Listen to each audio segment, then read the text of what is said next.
ओम शांति। आज 25 फरवरी 2022 दिन शुक्रवार की साकार मुरली। आइए अब सुनते हैं मीठे बाप दादा के मधुर महावाक्यों को।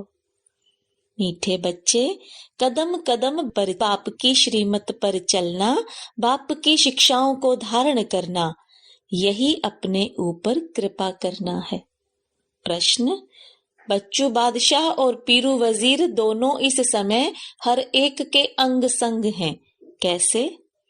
उत्तर: बच्चू बादशाह है काम विकार और पीरू वजीर है क्रोध।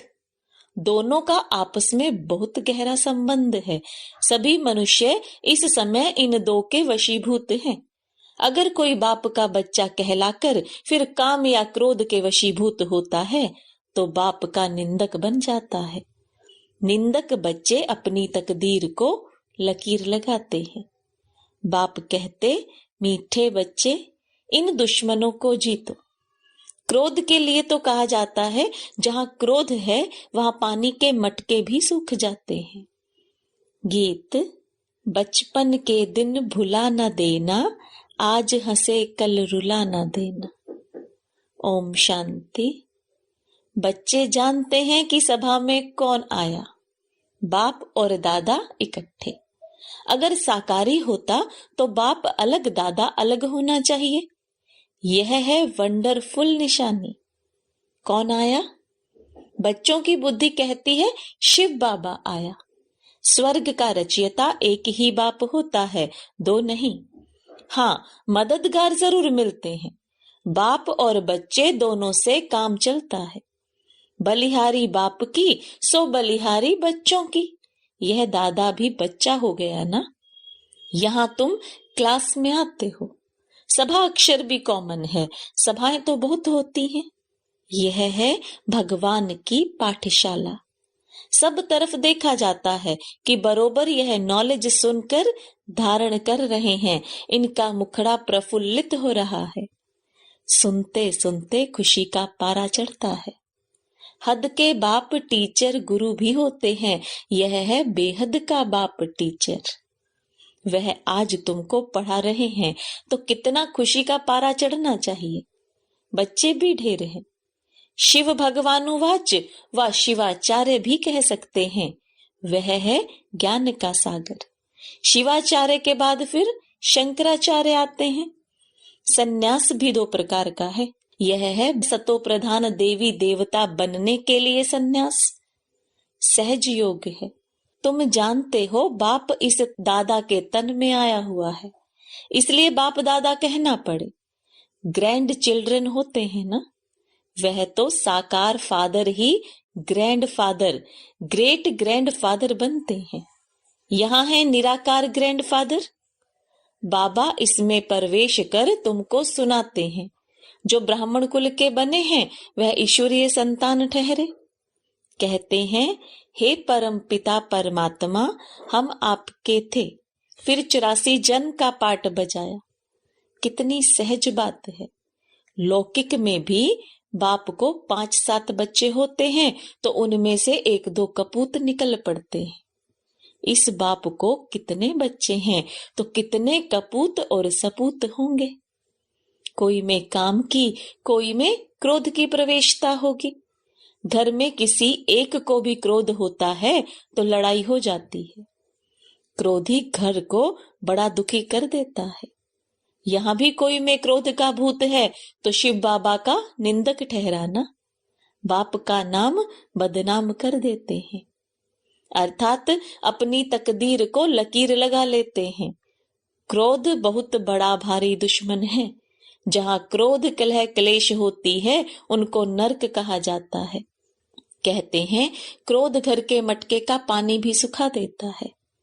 तो बाप समझाते हैं, जिनमें क्रोध है उनको श्रीमत मिलती है कि क्रोध से किसी को दुखी मत करो, नहीं तो तकदीर में लकीर लग जाएगी, पद भ्रष्ट हो जाएगा। ईश्वरीय संतान के बदले आसुरी संतान बन जाएंगे।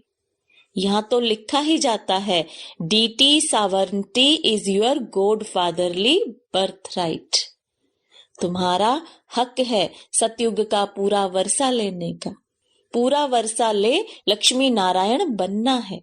अगर कोई स्वर्ग में प्रजा में भी आए तो भी अहो सौभाग्य। आएगा तो सही ना। धीरे धीरे स्थापना होती जाती है। फिर उनसे प्रतिज्ञा कराई जाती है, कंगन बांधो, कोई छिपा तो रह नहीं सकेगा। अभी तुम ब्राह्मण हो, ईश्वरीय संतान। बाबा पूछते हैं, तुम्हारा कुल बड़ा या दैवी कुल बड़ा? ऊंचा कौन सा है? ब्राह्मणों का। हम देवताओं को भी इतना ऊंच नहीं कहते। ब्राह्मण है ईश्वरीय कुल के। यह भारत को स्वर्ग बनाते हैं, ब्राह्मणों को चोटी कहेंगे। वास्तव में शिव का मंदिर बनाना ही चाहिए ऊंची पहाड़ी पर, परंतु आजकल कोई जा नहीं सकते तो शहर में बना देते हैं। ऊंचे ते ऊंचा है शिव बाबा, तो उनका मंदिर भी ऊंची चोटी पर होना चाहिए। अब देखो दुनिया का क्या हाल हो गया है, सबकी बर्बादी हो गई है। बाप आकर सबको आबाद करते हैं। संगम युग पर तुम सब आबाद होते हो। पूरे 63 जन्म नरकवासी बने, एक्यूरेट हिसाब है। 21 जन्म तुमने स्वर्ग में राज्य किया, फिर 63 जन्म गिरते आए हो। कलाएं कमती होती जाती है। अभी कोई कला नहीं रही, धूल में पड़े हैं। कहावत है ना, 100 करे श्रृंगार। यह भी अभी के लिए कहावत है। बाबा कहते हैं, मैं तुमको श्रृंगार करता हूं कि ऐसा लक्ष्मी नारायण बनो। फिर विकार मिट्टी में गिरा देते हैं। क्रोध की धूल तंग करती रहती है, क्रोधी बहुत होते हैं। हिंसा भी क्रोध है ना। क्रोध के बिगर चढ़ाई कर न सके। प्रॉपर्टी का हिस्सा ना मिला, गुस्सा लगा तो भाई को भी मार देते हैं। यह लड़ाई क्रोध से शुरू होती है। बाप समझाते हैं, लाडले बच्चे क्रोध नहीं करो, नहीं तो तकदीर को लकीर लग जाएगी, और जो साथी होंगे उनकी तकदीर को भी लकीर लग जाएगी। क्रोध में आकर कहते, तुम अगर हमारे घर में आए तो मार डालूंगा। अभी बाप तुम माताओं को आगे रखते हैं। तुम जानते हो हम शिव शक्तियां कल्प कल्प बनती हैं। शिव बाबा आकर हमको अपना बनाते हैं। तुम बच्चे ना हो तो अकेला शिव बाबा भी क्या करेगा। तुम शिव शक्तियां भारत में मशहूर हो। अपना यादगार मंदिर ना देखा हो तो आबू में देखो, हूबहू तुम्हारा यादगार है। हाथी पर सवारी करने वालों का भी चित्र है। वंडर है जो तुम्हारा भी निवास यहाँ आकर हुआ है। शिव जयंती मनाते हैं तो जरूर आया होगा ना। कब और कैसे आया मालूम है। जिसने भारत को हीरे जैसा बनाया, उनके ऑक्यूपेशन को नहीं जानते हो। देवता ही पहले ब्राह्मण थे जो हीरे जैसा बनते हैं। जिन ब्राह्मणों ने मदद की वह देवता बने। तुम सबका ऑक्यूपेशन समझा सकते हो, परंतु समझेंगे बहुत थोड़े, क्योंकि राजधानी की लिमिट है ना।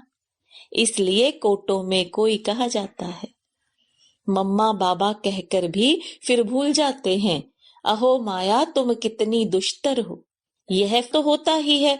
बड़े बड़े कमांडर्स भी मर पड़ते हैं, गोली लग जाती है। सिपाही तो ढेर मरते हैं। जब बड़े बड़े मरते हैं तो हाहाकार हो जाता है। शिव शक्ति सेना में फलाने को माया ने मार डाला, यह फिर भी होना ही है।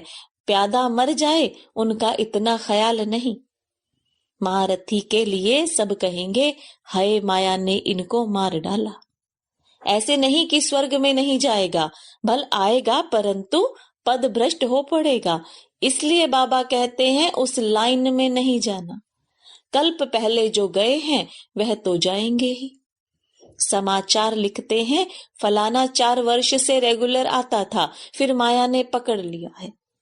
जैसे मक्खी मरती है तो चींटियां उसे एकदम खाकर खलास कर देती है। माया के 5 भूत उनकी सत्यानाश कर देते हैं। अब तुम बच्चे सबका ऑक्यूपेशन जानते हो। इस्लामी, बौद्धी, क्रिश्चियन कितने जन्म लेते हैं वह भी तुम जानते हो। कितना बुद्धि का ताला खुल गया है। ज्ञान का तीसरा नेत्र जबरदस्त मिला हुआ है। बाबा कहते हैं गीता है सबसे मुख्य, बाकी सब हैं उनके बाल बच्चे।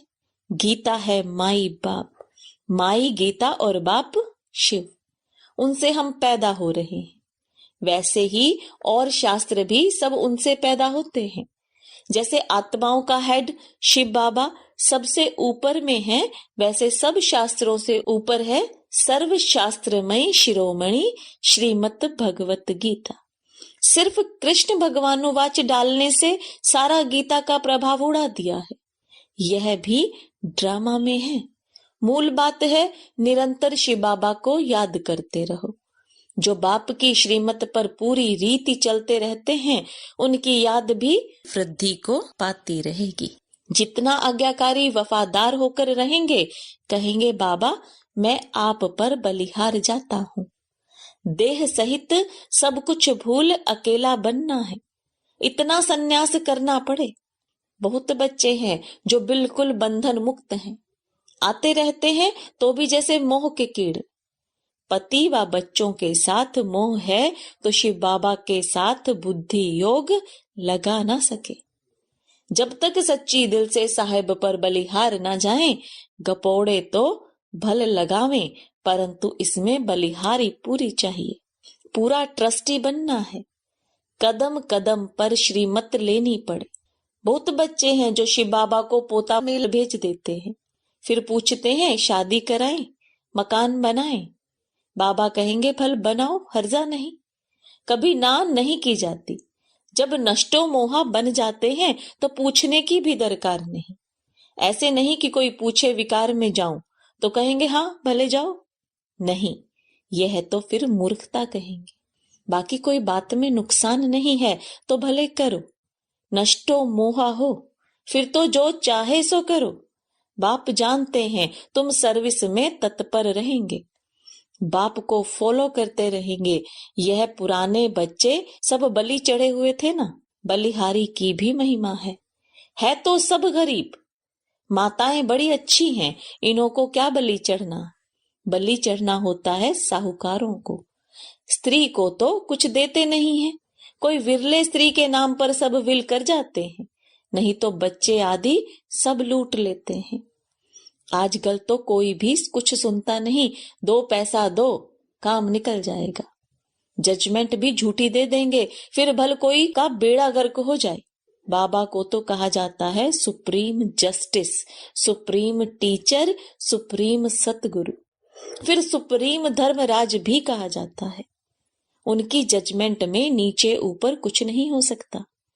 ड्रामा में ऐसी नूंद ही नहीं। बाकी यहाँ तो 1-2 के ऊपर बहुत कोर्टें अर्थात न्यायालय हैं। कहां कहां तो प्रेसिडेंट की भी नहीं चलती। बाप कहते हैं लाडले बच्चे, अशरीरी बनना है, बाप के साथ चलना है। बाप गाइड है ना, लिबरेटर भी उनको कहते हैं। सब टाइटल उनके हैं। पीस मेकर भी वही है। आजकल यहाँ भी पीस प्राइज देते रहते हैं। पीसलेस बनाने वाली है माया। पीस होती है सतयुग में व मुक्ति धाम में। निर्वाण धाम में तो बिल्कुल ही पीस है। सतयुग में भी 100% पीस, प्योरिटी और प्रोस्पेरिटी है। नाम ही है सुख धाम। दुख धाम में पीस कहां से आई। सन्यासियों को थोड़ी बहुत शांति है, परंतु वह तो है काग विष्टा समान। सतयुग में ऐसे नहीं कहेंगे, यहाँ का तो राज्य भी काग विष्टा समान है। बाबा समझाते हैं माया बहुत थप्पड़ मारेगी, अंदर गुटखा खाते रहते हैं, सच नहीं बतलाते। अविनाशी सर्जन के आगे तो बतलाना पड़े ना, नहीं तो पाप बढ़ते जाएंगे, फिर बड़ी सजा है। सच नहीं बोलते, अच्छा आगे तो पाप नहीं करे ना। बदनामी करने की सजा बहुत भारी है। बाप आए हैं स्वर्ग का मालिक बनाने।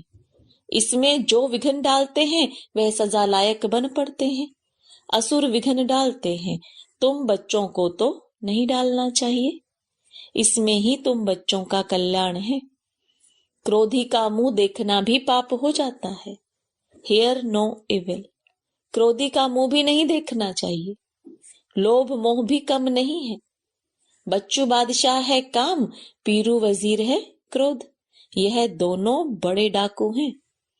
क्रोध बड़ा गंदा डाकू है।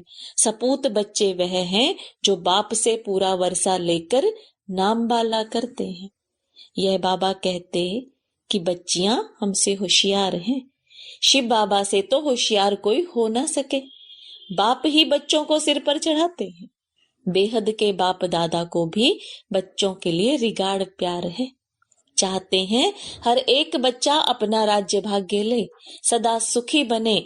बाप तो कहेंगे बच्चे जीते रहो, आयुष्मान भव।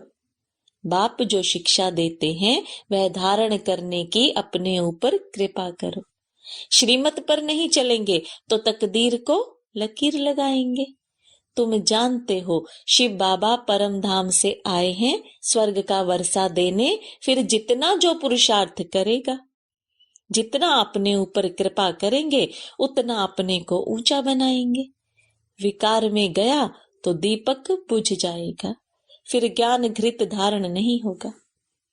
अच्छा, मीठे मीठे सिकिलदे बच्चों प्रति माता पिता बाप दादा का याद प्यार और गुड मॉर्निंग। रूहानी बाप की रूहानी बच्चों को नमस्ते। रूहानी बच्चों की रूहानी बाप दादा को याद प्यार गुड मॉर्निंग और नमस्ते। धारणा के लिए मुख्य सार, दिल से साहिब पर पूरा पूरा बलिहार जाना है। पूरा ट्रस्टी बन कदम कदम श्रीमत पर चलना है। देह सहित सब कुछ भूल अकेला बन जाना है। बच्चा बनने के बाद बाप के कार्य में विघ्न नहीं डालना है। कोई भी बदनामी का कार्य नहीं करना है। आज्ञाकारी वफादार बनना है। वरदान, समय और वायुमंडल को परखकर स्वयं को परिवर्तन करने वाले सर्व के स्नेही भव। जिसमें परिवर्तन शक्ति है वो सबका प्यारा बनता है। वह विचारों में भी सहज होगा, उसमें मोल्ड होने की शक्ति होगी। वह कभी ऐसे नहीं कहेगा कि मेरा विचार, मेरा प्लान, मेरी सेवा इतनी अच्छी होते हुए भी मेरा क्यों नहीं माना गया। यह मेरापन आया माना अलाय मिक्स हुआ। इसलिए समय और वायुमंडल को परखकर स्वयं को परिवर्तन कर लो तो सर्व के स्नेही नंबर 1 विजयी बन जाएंगे। स्लोगन, समस्याओं को मिटाने वाले बनो, समस्या स्वरूप नहीं। ओम शांति।